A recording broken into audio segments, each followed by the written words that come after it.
sahabat tim Biosains HM 2020. Pada pertemuan kali ini saya akan menjelaskan tentang struktur dan fungsi badan Golgi secara detail. Badan Golgi pertama kali ditemukan oleh ahli sitologi dari Italia yang bernama Camillo Golgi pada sel saraf burung hantu pada tahun 1898. Badan Golgi disebut juga dengan lipokondria atau idiosom atau Dalton Complex atau Baker's Body. Badan Golgi terdapat pada semua sel eukariotik kecuali pada pembuluh angkut floem dewasa pada tumbuhan, sel sperma, dan sel darah merah pada kelompok hewan.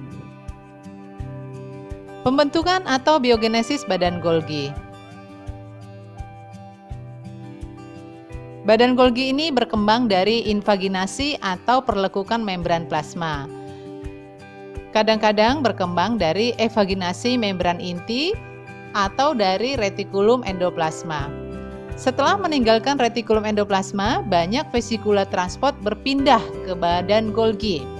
Badan Golgi ini sebagai pusat manufaktur, pergudangan, penyortiran, dan pengiriman. Pada badan Golgi, produk retikulum endoplasma dimodifikasi dan disimpan, dan kemudian dikirim ke tujuan lain. Sehingga badan Golgi banyak terdapat dalam sel yang terspesialisasi untuk sekresi. Berikut adalah struktur penyusun badan Golgi. Kompleks badan Golgi memiliki 4 komponen, yaitu sisterne, tubulus, vesikel, dan vakuola Golgi. Bagian permukaan bentuk cis badan Golgi menerima vesikel dari retikulum endoplasma. Materi vesikel retikulum endoplasma akan melewati berbagai sisterne dan akhirnya akan mencapai permukaan bentuk yang matang. Bentuk matang ini biasanya menuju ke membran plasma, mengeluarkan materi dalam bentuk vakuola Golgi. Sisterne. Sisterne berupa kantung pipih berbentuk cakram dengan ujungnya yang membengkak, melengkung secara paralel dan permukaan membran kantung halus. Kompleks Golgi adalah organel sel yang terpolarisasi. Bentuk melengkung ini memberikan polaritas ke sisterne. Sebuah badan Golgi memiliki banyak sisterne. Diameter masing-masing sisterne ini adalah 0,5 sampai 1 mikrometer. Dan terdapat banyak jumlah sisterne dalam kompleks Golgi. Sisterne badan Golgi terkonsentrasi berada dekat dengan nukleus. Badan Golgi ini memiliki bentuk permukaan yang khas atau spesifik. Permukaan bentuk cis adalah cembung, sedangkan permukaan bentuk trans adalah cekung atau disebut bentuk yang matang. Bentuk cis dan trans dari organel ini sama sekali berbeda, tetapi saling berhubungan satu sama lainnya. Bagian ini adalah tubulus. Tubulus adalah struktur filamen bercabang pendek yang saling berhubungan. Tubulus berkembang pada bagian sisi dan juga pada sisterne matang. Vesikel. Vesikel berupa kantung kecil, berkembang dari tubulus. Vesikel terdiri dari 2 jenis, yaitu smooth vesikel atau vesikel halus dan coated vesikel atau vesikel terbungkus. Vesikel halus adalah vesikel sekretoris, memiliki permukaan yang halus, memiliki butiran sekretori.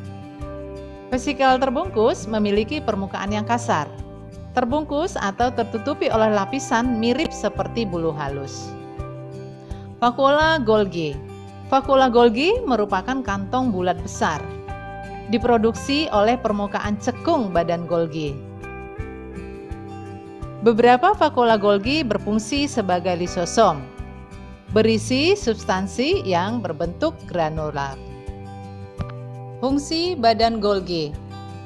Badan Golgi pada prinsipnya melakukan fungsi pengemasan material atau substansi dan akan dikirim ke target intraseluler